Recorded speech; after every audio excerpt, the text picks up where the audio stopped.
दोस्तों हाल ही में मैंने मर्डर मुबारक नामक मिस्ट्री थ्रिलर मूवी देखा है और ये फिल्म एक नोवेल पे आधारित है जिसका नाम है club you to death. IMDb पे इस फिल्म को मिले हैं 7 स्टार्स आउट ऑफ 10 और रॉटन टोमेटोज पे it's 77% fresh with an audience score of 50%। अब फिल्म की कहानी तो काफी सिंपल है लेकिन यहाँ इतने किरदार हैं कि इनिशियली आपको थोड़ी कंफ्यूजन हो सकती है, इसीलिए जब मैं कैरेक्टर्स को इंट्रोड्यूस करूं तो आप वो ध्यान से सुनिएगा। हालांकि पूरी एक्सप्लेनेशन सुनने के बाद सब कुछ एकदम पानी की तरह क्लियर हो जाएगा, क्योंकि मैं वीडियो में पूरी कहानी को एक्सप्लेन करके एंडिंग पे भी चर्चा करने ही वाला हूं। So now with that said, let's roll the intro.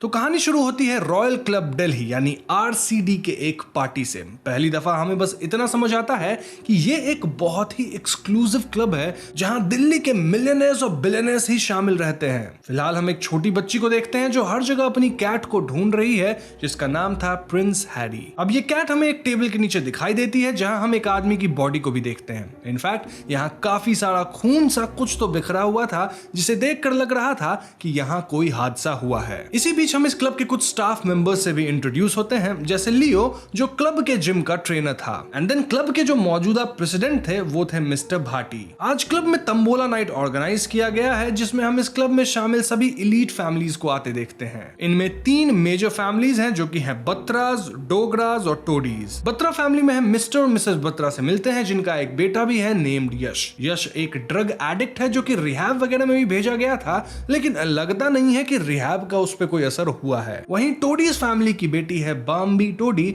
जो कि थोड़ी क्रेजी है। इसके अलावा क्लब में शामिल है मिस्टर रणविजय सिंह जिन्हें हम राजा जी कहेंगे क्योंकि वो राजा महाराजा के खानदान से आते हैं। अब ऐसे तो राजा जी हमेशा नई गाड़ियां, नए कपड़े पहन के आते हैं, लेकिन वो वेटर्स को सिर्फ 20 रुपए का ही टिप देते हैं, इंडिकेटिंग कि उनकी फाइनेंशियल कंडीशन उतनी तगड़ी नहीं है जितना वो सबको दिखाते हैं। नाउ हम इस क्लब में एक मशहूर एक्ट्रेस शहनाज नूरानी को भी देखते हैं और हमें पता चलता है कि शहनाज और राजा जी एक दूसरे के खिलाफ इलेक्शन में खड़े हैं। नहीं, कोई लोकसभा या विधानसभा का चुनाव नहीं है ये, बल्कि इनके क्लब का प्रेसिडेंट बनने वाला इलेक्शन है। नाउ कमिंग टू डोगरास, वेल यूं तो वो मिडिल क्लास लोग हैं लेकिन फिर भी इस क्लब का हिस्सा जरूर है। डोगरास का जो बेटा है आकाश डोगरा, वो एक नामी वकील है जिसे ये क्लब और अमीरों वाली चीज काफी शो ऑफ जैसी लगती है। आकाश के माँ बाप और दादी के कॉन्वर्सेशन से हम समझ पाते हैं कि आकाश की कोई बंगाली गर्लफ्रेंड बन गई है जिसका नाम शायद कुहू है और उसके साथ वो बंगाल में ही रहता है। इनफैक्ट दिल्ली आने के बाद भी वो अपने पेरेंट्स से नहीं मिला। मिसेस डोगरा का मानना है कि वो बंगालन मेरी लड़की को लेफ्टिस्ट बना देगी, मतलब कम्युनिस्ट बना देगी। आज भी आकाश तंबोला पार्टी में आना नहीं चाहता था लेकिन परिवार के प्रेशर के कारण उसे आज आना पड़ा। अब ध्यान रहे दोस्तों कि यहाँ भले मैंने आपको मोस्ट ऑफ द कैरेक्टर्स बता दिए हैं लेकिन उनके कैरेक्टरिस्टिक्स को पूरी तरह से नहीं बताया है, जो कि कहानी के साथ साथ अपने आप खुलते जाएंगे। इनफैक्ट कुछ और कैरेक्टर्स भी इंट्रोड्यूस होंगे। साथ ही जो भी मैंने बताया है वो फिल्म में कहा गया, अपने मन से मैं कुछ नहीं कह रहा। अब कैरेक्टर पे थोड़ा और बात करना है तो मैं आपको बाम्बी के बारे में बता देता हूं। तो उसका एक पति 3 साल पहले एक एक्सीडेंट में मारा गया था और उसके पति की लाश तक नहीं मिली थी। इनफैक्ट शायद वो अपने पति को उतना चाहती भी नहीं थी। तो एक चीज नोटिस करी आपने, सारा अली खान यानी कि बाम्बी का जो कैरेक्टर है उसकी शादी एक ऐसे इंसान से हो जाती है जिसे वो पसंद बिल्कुल भी नहीं करती। मतलब एक बात तो मैं मान गया कि अगर आप रिलेशनशिप में होते हो तो आपके मन में मल्टीपल डाउट्स तो आते ही रहते हैं। अब ये क्वेश्चन या डाउट कुछ भी हो सकते हैं, लाइक आपका रिलेशनशिप कैसा रहेगा, आगे का स्कोप क्या है, वगैरह वगैरह। और अगर आप सिंगल हो तो आप तो यही सोच के परेशान हो जाते होगे कि भैया हम रिलेशनशिप में आएंगे कब, और अगर आ भी गए तो किसके साथ रिलेशनशिप में आएंगे, वो भी तो इंपॉर्टेंट है। और ऐसे ही कहीं ना कहीं मैं भी अपनी लाइफ को लेके क्यूरियस था क्योंकि मुझे भी जानना था कि मेरी लाइफ में आगे क्या होगा। तो मैंने ना एक ऐप है एस्ट्रोटॉक, उसे डाउनलोड कर लिया। अब रुको, मैं कोई यहाँ रिव्यू नहीं कर रहा ऐप का, कोई टेक्निकल चैनल नहीं है, बल्कि मेरे साथ कुछ बहुत ही शॉकिंग चीज हुई जो मैं आपके साथ शेयर कर रहा हूं। तो एस्ट्रोटॉक में मेरी बात पल्लवी जी से होती है और इससे पहले कि मैं उनसे कुछ पूछता वो मेरे से मेरा डेट ऑफ बर्थ पूछती हैं और टाइम पूछ लेती हैं। अब जैसे ही मैंने ये इन्फो उनको दिया वो तुरंत ही मेरे से पूछती हैं कि क्या आप पहले आईटी सेक्टर में काम करते थे लेकिन रिसेंटली सोशल मीडिया में स्विच कर गए हो फुल टाइम। अब ये सुन के मैं एकदम शॉक रह गया क्योंकि ये एकदम सही है। और यहाँ मैंने पल्लवी जी को ना तो अपना फोटो शेयर किया था, ना ही अपना नाम तक बताया था, फिर भी उनको ये सारी चीजें पता थी। तो ऐसे में मैंने 1 मिनट भी वेस्ट नहीं किया और उनसे मैंने 2024 के बारे में सब कुछ पूछ लिया कि भैया क्या क्या मैं एक्सपेक्ट कर सकता हूं। मैंने फौरन से अपने करियर के बारे में पूछा, अपने फैमिली के बारे में पूछा और अपने रिलेशनशिप को लेके भी मेरे पास एक पर्सनल क्वेश्चन थी जो कि मैंने उनसे पूछ लिया। अब यार डाउट्स और इशू तो हर किसी के लाइफ में आते ही हैं, चाहे वो रिलेशनशिप से रिलेटेड हो या फिर करियर से रिलेटेड। और अगर करियर ठीक भी चल रहा है तो मन में एक सवाल होता है कि मैं सेटल कब होऊंगा। तो इन्हीं सवालों को जानने के लिए आप एस्ट्रोटॉक का इस्तेमाल कर सकते हो। अच्छा रुको, मैं काम करता हूं, मैं एस्ट्रोटॉक का लिंक डिस्क्रिप्शन और पिन कमेंट दोनों में डाल देता हूं, वहां क्लिक करके एस्ट्रोटॉक को डाउनलोड करो और तब आपको पहली चैट फ्री में मिल जाएगी। Now coming back to video, party में हम सभी को साथ में फोटोज खिंचवाते भी देखते हैं, जहां हम क्लियरली बाम्बी और आकाश के बीच कनेक्शन देख पाते हैं। ठीक इसी पॉइंट पे वो बच्ची अपनी कैट को ढूंढते ढूंढते उस टेबल के पास पहुंच जाती है जहां उसे उस आदमी की बॉडी मिलती है। इसे देख वो जोर से चीखती है और यहां से सीन कट हो जाता है। अब अगले सीन में हम अगली सुबह का समय देखते हैं, जहां हम मिलते हैं फिल्म के मेन कैरेक्टर एसीपी भवानी और सब इंस्पेक्टर पदम कुमार से। टिपिकल थ्रिलर ड्रामा के भांति इन्हें रॉयल क्लब्स दिल्ली यानी कि RCD से एक कॉल आता है। पता चलता है कि क्लब में एक डेड बॉडी मिली है और ऐसे में भवानी और पदम रॉयल क्लब दिल्ली यानी RCD पहुंचते हैं। RCD के प्रेसिडेंट मिस्टर भाटी इन दोनों को क्लब का बखान सुनाने लगते हैं कि ये क्लब ब्रिटिश रूल से पहले का है, यहाँ पहले सिर्फ ब्रिटिशर्स ही अलाउड थे, अब क्लब का मेंबर बनने के लिए करोड़ों रुपए की फीस देनी पड़ती है और तब भी इस क्लब के लिए 20 ईयर्स तक का वेटिंग है, वगैरह वगैरह। लेकिन इसी बीच भवानी की नजर पड़ती है उसी कैट पे जिसकी तबीयत खराब लग रही थी। खैर आगे मिस्टर भाटी इन्हें डेड बॉडी के पास ले जाते हैं जो असल में कल रात वाली नहीं थी। इंस्टेड ये डेड बॉडी जिम ट्रेनर लियो मैथ्यूज की थी और बॉडी को देखकर ऐसा लग रहा था मानो लियो बेंच प्रेस कर रहा था और उसका हाथ फिसल गया जिससे वेट्स उसके गर्दन पे गिर गए और वो मर गया। क्लब के स्टाफ और भाटी जी को यकीन था कि ये एक मामूली एक्सीडेंट है, यानी कि ओपन एंड शट केस। लेकिन भवानी वहां मौजूद बॉटल और पास ही के सीसीटीवी कैमरेस के सामने पड़े बलून्स को नोटिस करते हैं। वो सीसीटीवी कैमरा चेक करते हैं जिसमें हम कुछ अजीब चीजें देखते हैं। असल में हम जिम में किसी नकाबपोश आदमी को देखते हैं जो जानबूझकर कैमरास के सामने बलून टांग रहा था ताकि आगे जो भी हुआ वो कैमरा में कैप्चर ना हो। कैमरास में पुलिस को उस कैट की आवाज भी सुनाई देती है जिसे देख वो समझ जाते हैं कि यहाँ कोई प्रॉब्लम तो जरूर है। इस हादसे को तुरंत मर्डर करार दिया जाता है और पुलिस अपनी पूछताछ शुरू करती है और तत्काल उस बोतल को जो बॉडी के पास मिली थी उसे और बॉडी को पोस्टमार्टम के लिए भेज दिया जाता है। अब यहाँ से एसीपी भवानी बाम्बी, कुकी और मिसेस बात्रा से पूछताछ शुरू करते हैं क्योंकि इन्हीं को सबसे पहले लियो की लाश दिखी थी। अब आप पूछोगे कुकी कौन? वेल वो भी इस क्लब की एक मेंबर है जो कि थोड़ी अजीब सी है, सभी लोगों को अपना स्कल्पचर बना के गिफ्ट वगैरह करती रहती है। खैर यहाँ हमें पिछली रात के इंसिडेंट के बारे में भी पता चलता है। असल में कल रात जो बॉडी हमें दिखाई गई थी वो क्लब के एक स्टाफ गप्पी राम की थी। गप्पी राम डिमेंशिया के मरीज थे और कल रात बस बेहोश हो गए थे, मरे नहीं थे। उनके पास गिरा लिक्विड भी सिर्फ स्ट्रॉबेरी जूस था। मिसेस बात्रा कुकी दोनों इस बात पे गप्पी का मजाक बनाते हैं जो बाम्बी को बिल्कुल अच्छा नहीं लगता। हम देख पाते हैं कि बाम्बी गप्पी जी को लेकर काफी प्रोटेक्टिव है। इनकी बातचीत से हमें इनके बारे में थोड़ा और बैकग्राउंड मिलता है, जैसे ये सभी फैमिलीज आपस में दोस्त थे एंड बाम्बी, आकाश और इवन यश सब एक साथ इसी क्लब में बड़े हुए थे जहां गप्पी राम उनका ध्यान रखता था। यहाँ बाम्बी भवानी को बताती है कि पिछली रात पार्टी में लियो की रणविजय सिंह यानी राजा जी के साथ बहस हो गई थी। इस बीच आकाश ने लियो को यह कहकर बचाया था कि वो लियो का लॉयर है। इस पॉइंट पे भवानी आकाश को भी इन्वेस्टिगेशन के लिए बुलाता है जबकि आकाश आज वापस कोलकाता जाने वाला था, लेकिन बाम्बी के कहने पे वो अपना जाना कैंसिल कर देता है। अब भवानी से बातचीत करते हुए आकाश बताता है कि कई साल पहले उसने एक छोटे से ड्रग केस में लियो की मदद की थी, लेकिन वो उसका ऐसे लॉयर नहीं है। वो तो सिर्फ लियो को राजा जी से बचाना चाहता था और ये जो अमीर लोग हैं ना वो सिर्फ दो चीजों से डरते हैं जो कि है टैक्सेस और लॉ सूट्स। अब इनिशियल पूछताछ से ये क्लियर था कि लियो का चक्कर क्लब के ऑलमोस्ट हर इलीट फीमेल मेंबर के साथ था। हाल ही में उसे एक्ट्रेस शहनाज के साथ कई बार देखा भी गया था। जांच के दौरान भवानी और पदम जिम के बाकी दो ट्रेनर्स तेजू और थिंगसुक से भी बात करते हैं। तेजू बताता है कि आज सुबह प्रोटीन शेक उसने ही बनाया था, लेकिन इस मर्डर के बारे में उसे कुछ भी नहीं मालूम। वहीं क्लब की दूसरी तरफ हम बाम्बी और आकाश को साथ में देखते हैं। ये दोनों किसी जमाने में चाइल्डहुड स्वीट हार्ट्स हुआ करते थे, बट देन कुछ साल पहले बाम्बी ने इस क्लब के एक अमीर आदमी अंशुल से शादी कर ली। लेकिन फिर 3 साल पहले अंशुल का एक एक्सीडेंट में देहांत हो गया, मैंने बताया था आपको ये पहले, और तब से बाम्बी अकेली पड़ गई। आज वो आकाश को इस बात के लिए कन्फ्रंट भी करती है कि उसने कभी उसका फोन नहीं उठाया ड्यूरिंग दिस 3 इयर्स। इनफैक्ट उसने 3 साल में उसका हाल चाल भी नहीं लिया, लेकिन आकाश इस बात को टाल देता है।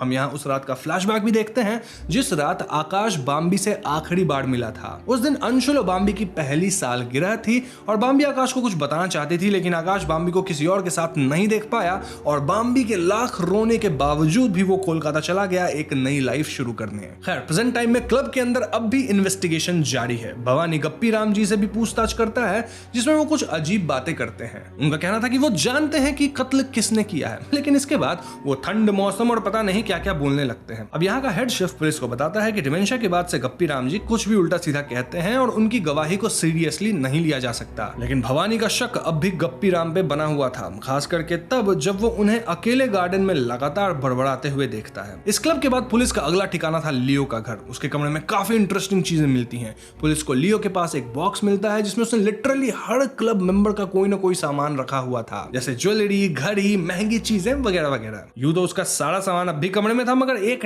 टैबलेट मिसिंग था। लैंडलॉर्ड से भवानी और पदम को पता चलता है कि लियो अपने टैबलेट में अक्सर वीडियोस रिकॉर्ड करता था और उसे दिन भर देखता रहता था, लेकिन अब वो टैबलेट यहाँ नहीं था, विच मींस कि किसी ने उसे गायब जरूर किया है। इधर बैक इन आरसीडी हम बाम्बी और आकाश को बात करते देखते हैं, जहां बाम्बी रिवील करती है कि उसने पुलिस से एक बात छिपाई है, वो ये कि लियो उसे भी ब्लैकमेल कर रहा था। असल में बाम्बी एक क्लिप्टोमैनियक है। जिन्हें नहीं मालूम उन्हें बता दो कि क्लिप्टोमैनिया एक ऐसा डिसऑर्डर है जिसमें इंसान को चीजें चुराने की लत लग जाती है और बाम्बी को बचपन से ये बीमारी थी। तब उसका चुराया सामान अक्सर आकाश लोगों को लौटाने जाता था ताकि उसे सेफ रख सके। बीच में बाम्बी कहती है कि उसने ये आदत छोड़ दी थी, मगर अंशुल के मरने के बाद उसकी ये आदत वापस लौट आई है। इनफैक्ट इस पल भी बाम्बी ने एसीपी भवानी का चश्मा चुराया था। बाम्बी आकाश को अपना फोन दिखाती है जिस पर लियो ने उसे बार बार ब्लैकमेल किया था और वो हमेशा एक गाना भेजता था। वो कहती है कि जब भी लियो ये गाना भेजता था तो समझो ये लियो की तरफ से इशारा था कि उसे और पैसे चाहिए। By the way, this song was आवारा हूं बाय मुकेश जी। यहाँ आकाश बाम्बी को कन्विंस कर लेता है कि वो ये बात एसीपी के साथ शेयर करे। दोनों यही करते हैं और बाम्बी भवानी को अपना फोन और वो गाना वगैरह दिखाती है। बदले में एसीपी लियो का फोन चेक करवाते हैं जो अब भी पुलिस की हिरासत में था, मगर सरप्राइजिंगली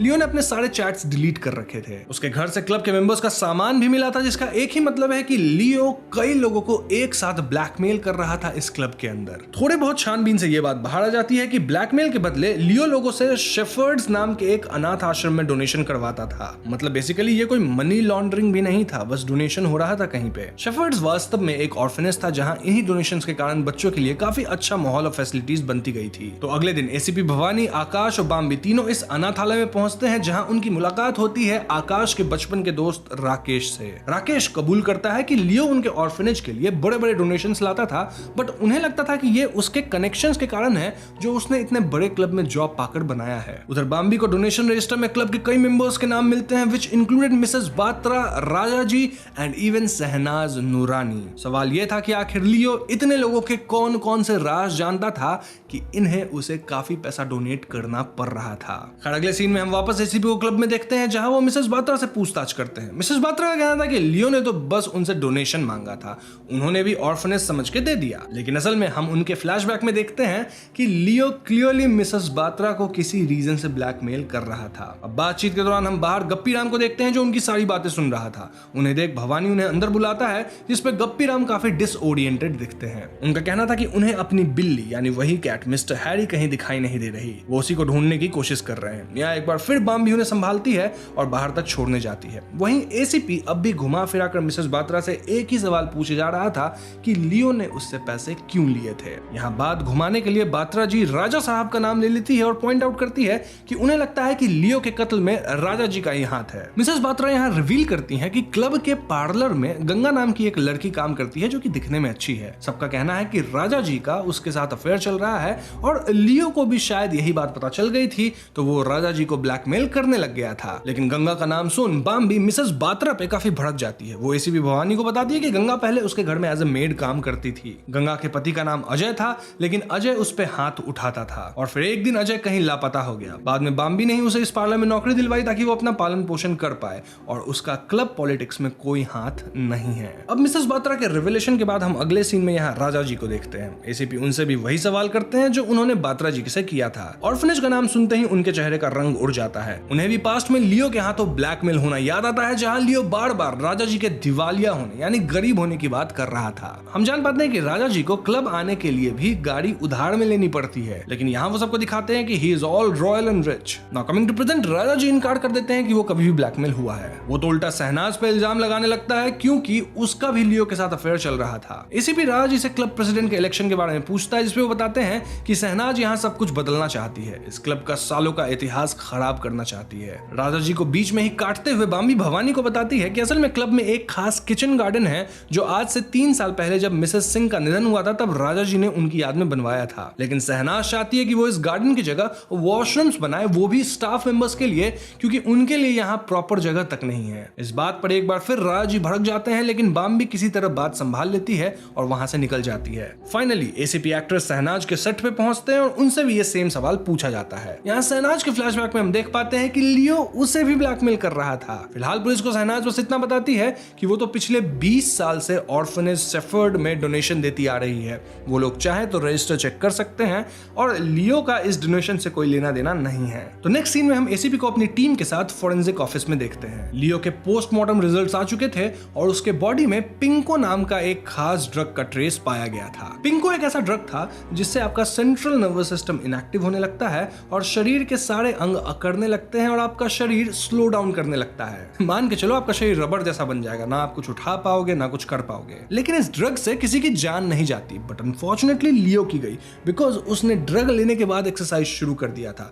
जिस वजह से बेंच वर्कआउट की वेट्स उस पर गिर गई और उसकी जान चली गई। इससे कुछ बातें क्लियर हो जाती है। पहली ये कि लियो के प्रोटीन शेक में कोई तो पिंको मिला दिया था, और दूसरी बात यह है कि कातिल को लियो के वर्कआउट शेड्यूल के बारे में सब कुछ पता था, क्योंकि देखा जाए तो अगर उस सुबह लियो अपर बॉडी एक्सरसाइज नहीं कर रहा होता तो मरता भी नहीं, लेग डे होता तो फिर लेग में बस इंजरी आती। तो हाँ, सब कुछ काफी प्लान था, बट सरप्राइजिंगली वो ब्लू बॉटल जो पुलिस को डेड बॉडी के पास मिली थी उसमें पिंको का कोई अंश मौजूद नहीं था। मतलब किसी ने कत्ल के बाद उस बॉटल को रिप्लेस कर दिया। कहानी की दूसरी तरफ हम बाम्बी और आकाश को देखते हैं जो इसी ड्रग पिंको के बारे में बात कर रहे थे। पता लगाने के लिए ये लोग एक खास बार में पहुंचते हैं जहां इन्हें मालूम होता है कि कुछ टाइम पहले तक रॉयल क्लब दिल्ली में पिंको का डिस्ट्रीब्यूशन करने वाला बंदा और कोई नहीं बल्कि गंगा का पति अजय था। उसके गायब होने के बाद से वहां पिंको पहुंचाने वाला कोई नहीं रहा। इस डिस्कशन के दौरान हम बाम्बी को देखते हैं जो बारटेंडर के पास से पिंको चुरा लेती है। वो आकाश को कन्विंस कर लेती है कि उन्हें भी ये ड्रग ट्राई करना चाहिए ताकि पता चल सके कि इसका असर किस तरह का होता है। आकाश उसकी बात मान भी लेता है और हम दोनों को नशे की हालत में इधर उधर घूमते हुए देखते हैं। ठीक उसी समय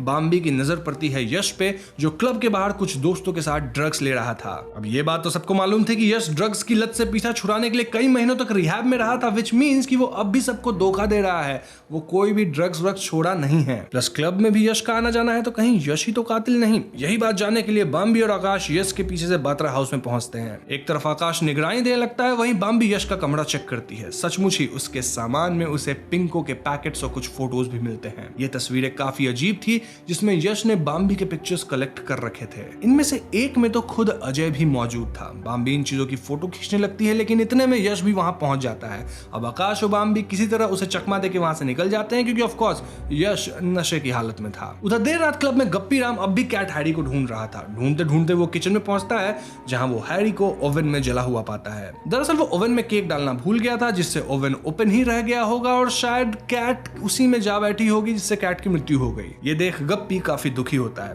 खैर अगले सीन में हम लियो के फ्यूनरल पे पहुंचते हैं और यहाँ पे सभी लोग मौजूद थे। हम बाम्बी को देखते हैं जो यश के घर पे मिली तस्वीरें आकाश को दिखाती है। अजय को इस फोटो में देख वो समझ जाते हैं कि यश को पिंको वही सप्लाई कर रहा होगा। फ्यूनरल में शहनाज भी आई हुई थी, जो for some reason ACP Bhavani से लियो के दोस्त राकेश के बारे में पूछती है। वो बताती है कि लियो उसके बारे में काफी बातें करता था, मगर भवानी का कहना था कि इस केस के ऊपर आने के बाद से राकेश भी लापता है। दूसरी तरफ इसी टाइम पे राकेश का फोन आकाश को आता है। वो और भवानी उसी समय उसे लेने निकल जाते हैं और पाते हैं कि वो नशे की हालत में मारपीट कर रहा है। राकेश को यकीन था कि आरसीडी के अमीर लोगों ने मिलकर उसके दोस्त लियो को मार डाला है और वो हर हाल में बदला लेना चाहता था। अगले दिन हम वापस क्लब पहुंचते हैं, जहां फाइनली इलेक्शन का दिन आ चुका था। इस फंक्शन में मेंबर्स के अलावा पुलिस भी थी, ताकि कड़ी निगरानी रखी जा सके। यहाँ हम कुकी को नोटिस करते हैं, जो सारे मेंबर्स के लिए गिफ्ट्स लाई थी। ये थी उनके हाथ की बनी मूर्तियां, जो वो अक्सर क्लब के मेंबर्स को गिफ्ट करती थी। लेकिन इस सब के बीच एसीपी भवानी का ध्यान कहीं और था। उन्हें याद आता है कि पिछले दिन लियो के फ्यूनरल में एक ही बंदा नजर नहीं आया था, और वो था गप्पी राम। भवानी गप्पी राम से मिलने जाता है, जहां वो अब भी अपने गार्डन में ही थे। भवानी नोटिस करता है कि गप्पी काफी नर्वस दिख रहा था और सामने लगे बीट रूट के पौधों में हद से ज्यादा पानी डाले जा रहा था। इनफैक्ट हम गप्पी राम को कई बार उस जगह पे पानी डालते देखे थे। तब एसीपी उसे पूछते हैं कि कल वो लियो के अंतिम दर्शन में में शामिल क्यों नहीं हुआ और इतना पानी क्यों डाल रहे हो। इस पे गप्पी राम फिर से अजीब बातें कहते हैं। वो कहते हैं कि लियो एक बुरा आदमी था, खामखा लोगों के राज चोरी करता था और फिर उसके पाप का घड़ा फूट गया, ठीक वैसे ही जैसे उस दूसरे इंसान का फूटा था। अब ये बात सुन एसीपी भवानी काफी सतर्क हो जाते हैं। वो गप्पी राम से पूछते हैं कि वो किस दूसरे इंसान की बात कर रहा है, मगर अब तक गप्पी वापस अपनी दुनिया में खो चुका था। वो एक बार फिर बड़बड़ाने लग गया था। यहाँ से निकलने के बाद गप्पी राम फिर से बहुत परेशान होने लगते हैं और अपनी कैट को याद करने लगते हैं। बाम्बी ये नोटिस करती है और उनसे बात करती है। गप्पी बताते हैं कि कैसे उन्होंने गलती से हैरी को ओवन में रख दिया, मगर बाम्बी उन्हें समझाती है कि वो बस एक एक्सीडेंट था। अब इस पॉइंट पे हम बाहर किसी को बाम्बी पर नजर रखते देखते हैं, मगर कौन ये हमें समझ नहीं आता। खैर बाम्बी यहाँ से सीधे आकाश के पास जाती है, उसे बताती है कि उसे लगता है कि गप्पी राम जी की हालत ठीक नहीं है और उसे डर है कि उनकी जान को भी खतरा है। सरप्राइजिंगली कुछ ही देर बाद बाम्बी का डर सही भी निकल जाता है। लोगों को अचानक पार्टी के बाहर एक गन शॉट की आवाज सुनाई देती है। जब वो अंदर आते हैं तो देखते हैं किसी ने फ्लेयर गन की गोली से गप्पी राम को उड़ा दिया है, मतलब उन्हें मार दिया है। गन वहीं पड़ी हुई थी और ये इसी क्लब में रखी शाही बंदूक थी जो कभी राजा साहब के फैमिली को बिलोंग करती थी। फिलहाल राजा जी से शौक से अपने पास रखते थे। ऐसे में सबका शक राजा जी पे जाता है, लेकिन उससे यश पे भी जाता है क्योंकि बाम्बी ने उसका सिगरेट गप्पी के रूम के बाहर देखा था। पुलिस भी इस लोकेशन पे आती है और भवानी के कमरे में उन्हें कुछ अजीब चीजें दिखती है, जैसे विनेगर, एसिड के कई बॉटल्स और कॉफी की बोरियां। एसीपी को समझ नहीं आता कि आखिर एक बूढ़ा वार्डन इन सब चीजों का क्या ही करेगा। उधर पुलिस स्टेशन में यह बात सामने आ जाती है कि यश अब भी ड्रग्स यूज कर रहा है। उसकी मां मिसेस बात्रा पुलिस के सामने रोना धोना शुरू कर देती हैं कि उसका बेटा निर्दोष है और लियो उसे ड्रग्स को लेकर ही ब्लैकमेल कर रहा था। दरअसल मिसेस बात्रा सबको बताती फिरती थी कि वो अपने बेटे को विदेश भेजी है किसी बहुत ही 5 स्टार जैसे रिहैब में, जहां पे उसका बेटा एकदम ठीक हो गया है, बहुत अच्छा है। लेकिन असलियत में वो यश को एक लोकल नशा मुक्ति केंद्र में भेजी थी जहां यश की हालत बहुत बुरी थी, इतनी बुरी कि यश को वहां से वापस लाना पड़ा और यश के ड्रग्स की लत तो छूटी नहीं है, ये आपको पता ही है। तो इसी मुद्दे को लेकर लियो कहीं ना कहीं मिसेस बात्रा को ब्लैकमेल कर रहा था। ऐसे के बाद बाम्बी और आकाश को यकीन था कि यश का कनेक्शन लियो और अजय से भी है, क्योंकि दोनों को पता था कि वो एडिक्टेड है। साथ ही बाम्बी को उसके घर से पिंको के ट्रेसेस भी मिले थे। लेकिन इस पॉइंट पे आकाश की नजर पड़ती है पुलिस के एविडेंस बॉक्स पे। यहाँ उसे दिखती है बाम्बी की ईयररिंग्स जो आकाश ने बाम्बी को उसके 20th बर्थडे पे गिफ्ट किया था। भवानी की टीम को ये ईयररिंग्स भी लियो के घर से ही मिले थे। इस बात पे आकाश और बाम्बी का झगड़ा हो जाता है। क्यों?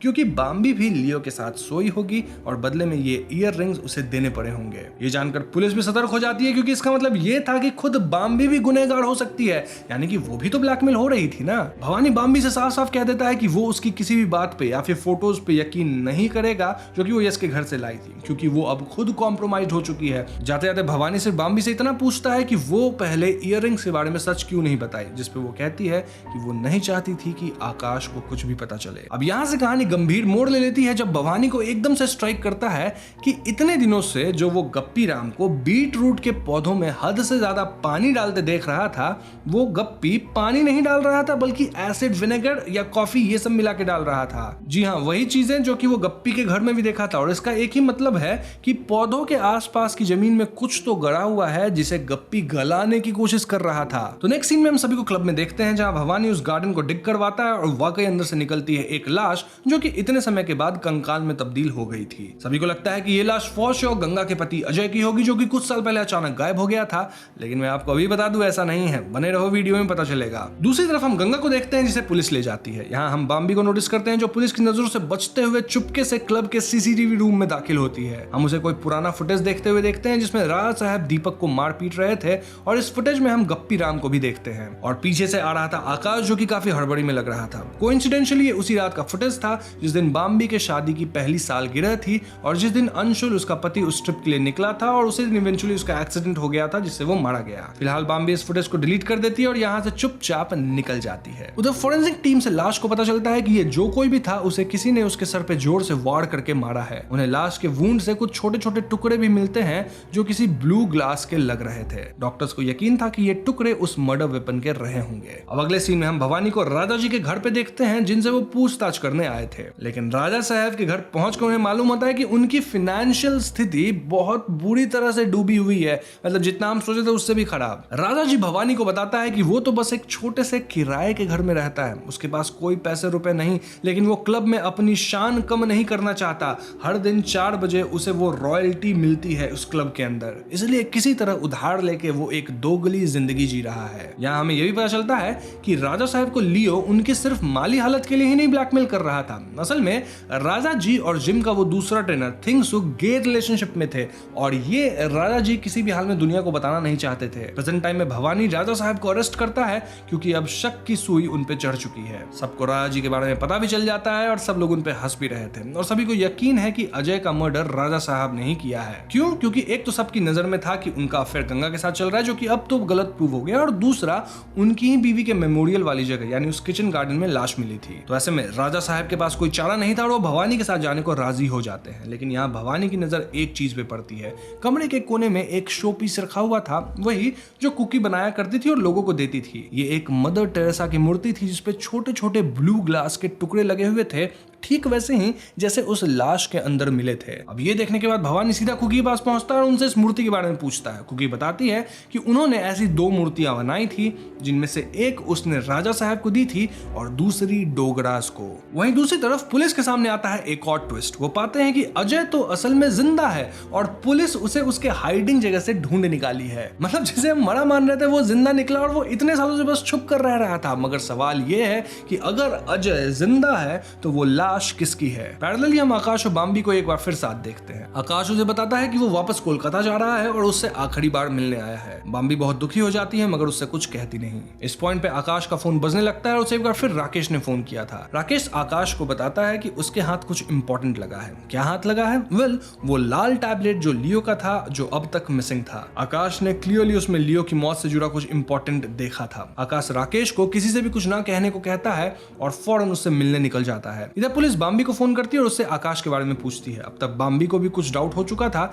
इसलिए वो झूठ कह देती है कि उसने आकाश को नहीं देखा। तब भवानी उसे बताता है कि डीएनए टेस्ट के रिजल्ट से उन्हें यह मालूम हुआ है कि वो लाश जो उन्हें मिली थी वो असल में उसके पति अंशुल की है। जी हाँ दोस्तों, अब एक तरफ हम आकाश को ऑर्फनेज भागते हुए देखते हैं, जहां दूसरी तरफ हम बात्रा हाउस में यश को देखते हैं। यश ने खुद को मारने की कोशिश करी है और जाते जाते एक चिट्ठी छोड़ा था जिसमें उसने बॉम्बी के लिए अपनी फीलिंग्स कबूल किए थे। मिसेस बात्रा अपने बेटे को किसी तरह बचाती है और हॉस्पिटल ले जाती हैं। वहीं ऑर्फनेज में राकेश से मिलने पहुंचती है शहनाज। यहाँ से सीन कट होता है और हम अगली सुबह पहुंचते हैं जहां एसीपी भवानी सभी क्लब मेंबर्स को बुलाए थे। अब यहाँ एसीपी भवानी एक एक करके सभी का सच रिवील करते हैं। सबसे पहले पता चलता है फेमस एक्ट्रेस शहनाज नूरानी का सच। तो शहनाज जब सिर्फ 16 साल की थी तब उन्होंने एक बच्चे को जन्म दिया था। उनकी माँ ने जबरदस्ती इस बच्चे को अनाथ आश्रम में भेज दिया और शहनाज को बाद में पता चला कि ये और कोई नहीं बल्कि शेफर्ड्स में रहने वाला राकेश था। जी हाँ, राकेश शहनाज का बेटा है। लियो यही चाहता था कि शहनाज राकेश को सारी दुनिया के सामने एक्सेप्ट कर ले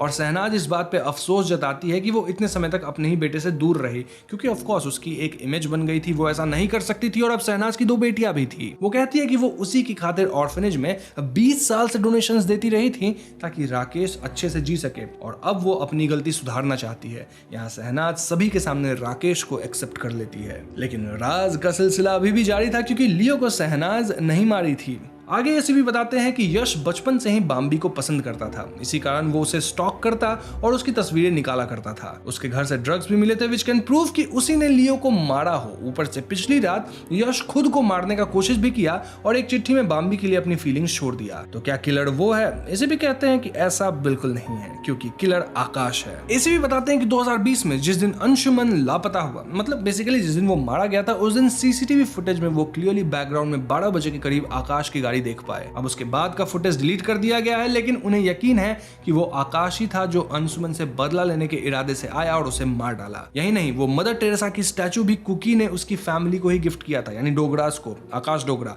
लेकिन अब वो उनके घर पर से गायब है, विच मीन्स कि मर्डर वेपन भी उसी का था। इस पर आकाश आर्ग्यू करता है कि उसने कोई कत्ल नहीं किया। हाँ, वो उस रात वापस लौटा था, लेकिन बॉम्बी से मिलने आया था और डोर नहीं खुला तो वो वापस चला गया। मगर अब इस बात को प्रूव करने के लिए उसके पास कोई सबूत नहीं था। मौजूदा सबूत उसके खिलाफ थे और इसे भी कहते हैं कि लियो का खून भी अंशुमन की भांति उसी ने किया होगा। ये कहकर पुलिस आकाश को गिरफ्तार करने लगती है, मगर शायद एसीपी अब भी किसी चीज का इंतजार कर रहे थे। वो इंस्पेक्टर पदम को इशारा करते हैं और कहते हैं कि अभी एक और राज बाकी है जो कि खुलेगा अपने आप।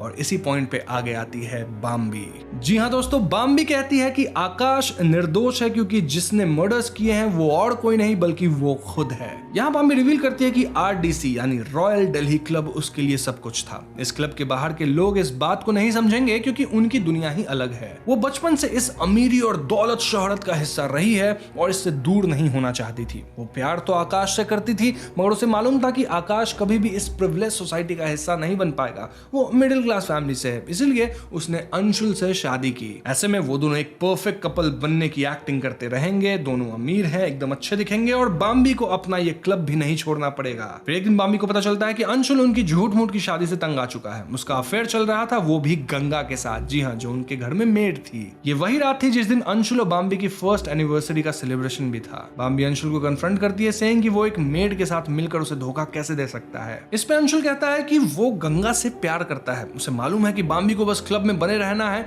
लेकिन वो ऐसी झूठी जिंदगी नहीं जी सकता और वो गंगा से शादी करना चाहता है। उसने तो डिवोर्स पेपर भी बनवा लिए हैं। बाम्बी उसे समझाने की बहुत कोशिश करती है और वो ये तक कह देती है कि तुम रखो अपना अफेयर, तुम जिसके साथ सोना है सो, चाहे वो गंगा ही हो, बस लोगों के सामने हम परफेक्ट हस्बैंड वाइफ दिखने चाहिए। बाम्बी ये भी कहती है कि गंगा को कभी इस क्लब में एक्सेप्ट नहीं किया जाएगा और इससे उसकी जिंदगी और भी मुश्किल हो जाएगी। मगर अंशुल उसकी एक नहीं सुनता। वो बाम्बी को याद दिलाता है कि ये सिर्फ एक क्लब है, पूरी लाइफ नहीं, और ये क्लब भी तो सिर्फ एक दिखावा है अमीर लोगों का। उसे इस दुनिया में रहना ही नहीं है। वो कहता है कि इस ट्रिप से वापस आने के बाद वो उससे अलग हो जाएगा और फिर बाम्बी अपने रास्ते और अंशुल अपने रास्ते। बाम्बी को यह कतई मंजूर नहीं था और वो गुस्से में पास ही पर स्टैचू से उसका सर फोड़ देती है और इसी वॉर से अंशुल की मौत हो जाती है। और साथ ही यहाँ हमें मालूम होता है कि ये मदर टेरेसा वाला स्टैचू डोगराज में जो दादी थी ना, वो गिफ्ट करी थी बाम्बी को उसके एनिवर्सरी पे या फिर शादी पे करी थी। मतलब गिफ्ट बेसिकली डोगरा से बाम्बी को कर दिया गया था। फिर क्या था, बाम्बी को अब लाश को ठिकाने लगाना था और गप्पी हमेशा से बाम्बी के साइड रहा। बाम्बी ने उससे झूठ कह दिया कि अंशुल ने गंगा के साथ जबरदस्ती की थी